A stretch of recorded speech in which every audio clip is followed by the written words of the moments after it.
ஏன்னா எப்படி இருக்கு வியாபாரம்? நல்லா இருக்கா? பரவாயில்ல. நம்ம இப்ப எங்க வந்திருக்கோம்னா, பேட்டை கேட்டவன் நம்மளுடைய நண்பன், அவருடைய நண்பனுக்கு கடை வச்சு கொடுத்தாரு. ஆனா நண்பனுக்கு வந்து பார்வை வந்து கொஞ்சம் கம்மி தான். ஆனா இருந்தாலும் அவர் இந்த நிலைமையிலையும் நம்ம உழைச்சிதான் சாப்பிடணும் அப்படின்னு சொல்லி இந்த கடை வச்சிருக்காரு.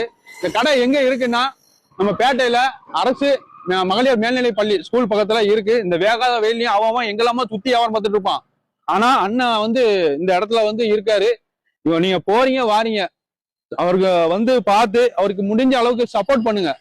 வாங்க வந்து பாருங்க. நிறைய எடுக்க முடியாட்டாலும் 1-2 எடுங்க. ஏன்னா அவருக்கும் ஒரு வாழ்வாதாரமா இருக்கும். ஏன்னா ஏன்னா இன்னொன்னு, அவர் வந்து பைசா கொடுக்கும் போது அவரால் பார்க்க முடியாது. நீங்களாவது பார்த்து கொடுங்க. ஏன்னா அவருக்கு தெரியாம ட்ரெஸ் எடுத்துட்டு போனாலும் தெரியாது. பக்கத்துல ஒரு தாத்தா இருக்காரு, அவருடைய ஹெல்ப்ல தான் தம்பி இருக்காப்ல. இப்ப அதற்கும் நன்றி. இப்படிக்கு பேட்டை ஜாகிர், நெல்லை பாய்ஸ்.